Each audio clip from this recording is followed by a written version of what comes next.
This will be the last supper at Avelo for a while. We put in these acrylic walls. Roger Yang took safety very seriously before he reopened his restaurant. After spending thousands in protective measures, he's shutting down again. We're obviously really disappointed that we have to close, but I also see that it's necessary for us as an industry. It's necessary for us as a society. After days of pressure from public health figures in COVID hotspots, the province is returning to a partial shutdown for the next 28 days. For Ottawa, Toronto, and Peel, that means an end to indoor drinking and dining. Gyms are shuttered, so are casinos and movie theaters. And for people across Ontario, new guidance.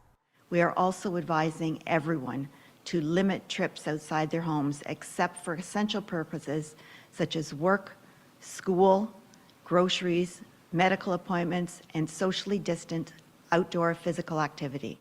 The move comes as hospitals are feeling the strain and critical care and emergency numbers surge upward, though still far from where they were in the first wave. Now you've got people backing up into the emergency department and hallway medicine getting worse, and that becomes very, very problematic in a pandemic situation.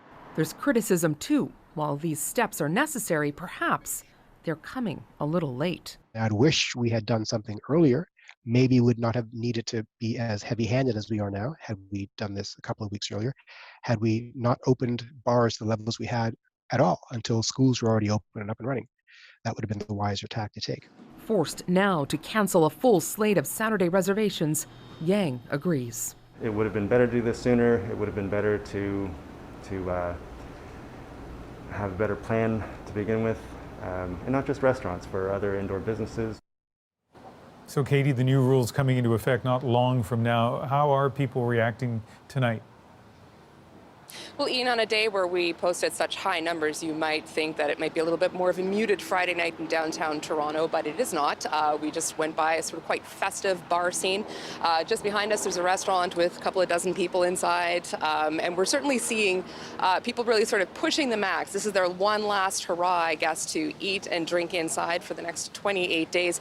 Maybe not taking the messaging so seriously or are afraid of being cooped up. And one of the things public health officials tell us, when you make a restriction like this, it's really a fine balance between what people should do and what people can live with. Ian? All right, Katie, thank you.